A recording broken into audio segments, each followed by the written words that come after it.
مشکل ما انسان ها اینه که اینو از ته دل میگم، به خداوند هنوز ایمان نیاوردیم. به خدا وقتی که اسم خدا میاد باید روی لبمون احساس خوب بیاد، خنده بیاد، باید ناخودآگاه حالمون خوب باشه. ولی متاسفانه اینطوری نیست. وقتی که اسم خدا میاد مردم یا فرار میکنن یا فوش میدن، کلن باور نمیکنن و هر کسی هم که در مورد خدا صحبت میکنه بهش توهین میکنن. ولی اگر بررسی کنید زندگیشون رو میبینید که واقعا بدبختن. واقعا بدبختن. مایی که این همه تلاش میکنیم ایمانمون رو به خداوند ثابت کنیم تا به خداوند بگیم بابا من بهت ایمان دارم، من بهت ایمان دارم. زندگیمون اینه، هرچند زندگیمون واقعا بهشته. خداوند خیلی از کارها رو داره برای ما انجام میده بدون اینکه ما بفهمیم. آره، بدون اینکه ما بفهمیم.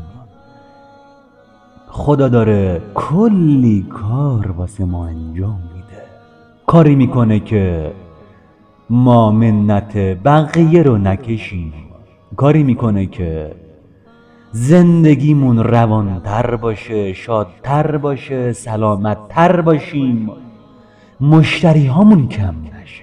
آره، خداوند نمیذاره کسی که بهش ایمان داره ارزشش بیاد پایین‌تر، اعتماد به نفسش بیاد پایین‌تر. بابا نمیذاره، چون بهش ایمان داری. وقتی که بهش ایمان داری با تمام وجودت میگی که خدایا من بهت ایمان دارم، در هر شرایطی بهت ایمان دارم و سعی میکنم که بهت شرک نورزم، مگر ناگهانه اونم بهم کمک کن تا حلش کنم، تا بهت شرک نورزم. من به خداوندم ایمان دارم، پس باید حالم خوب باشه، آرامش داشته باشم.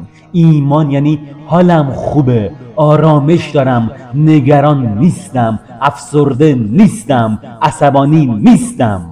این ایمان، ایمانی که یک نیرویی هست، یک عظمتی هست که به من کمک میکنه، از من حفاظت میشه، به هم کمک میکنه، راه ها رو باز میکنه، درها رو باز میکنه. آره، اینه قدرت خدا. زمانی که به خداوند ایمان داشته باشیم اون موقع هست که این اتفاقات واسمون میفته. زمانی که اسم خدا بیاد حالمون بهتر میشه، آرامشمون بیشتر میشه. آره، اینه قدرت ایمان به خداوند. نگران نیستیم، نمیترسیم، حالمون خوبه. وقتی که حالم خوب باشه یعنی به خداوند ایمان دارم. اگر حالت خوب نیست، عصبی هستی، ناراحتی، پس بدون که هنوز به خداوند ایمان نداری. نماد ایمان به خداوند آرامشه، احساس خوبه، لذت، خوشبختی، شادی، آروم بودنه. آره، وقتی که ایمان داشته باشی دیگه میخوای از چی بترسی؟ ها؟ وقتی که پسر بچه‌ای با پدرش میره بازار، چجوری راه میره؟ با غرور، با اقتدار. با اعتماد به نفس. چرا؟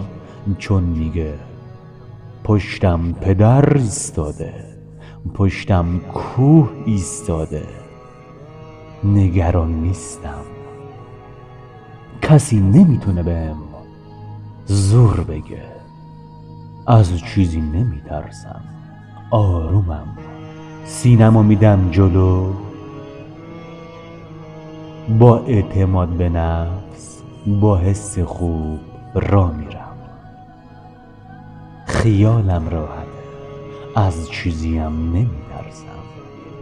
این شخصیت، این ویژگی زمانی اتفاق میافتد که زمانی که فرزندی با پدر مادرش، با پدرش توی بازار، توی خیابون راه میره، نشسته کنار پدرش داره رانندگی میکنه یا پدرش رانندگی میکنه. وقتی که ما به خداوند ایمان داشته باشیم دقیقاً همین حس رو داریم، اما قدرتش، یعنی قدرت حسمون 1000 برابر بیشتر از این حس کودکیه که کنار پدرشه. وقتی که شخصی با خداوند باشه دیگه ترس واسش معنایی نداره، دیگه از فردا نمیترسه، از شب نمیترسه، از مردم نمیترسه. چرا؟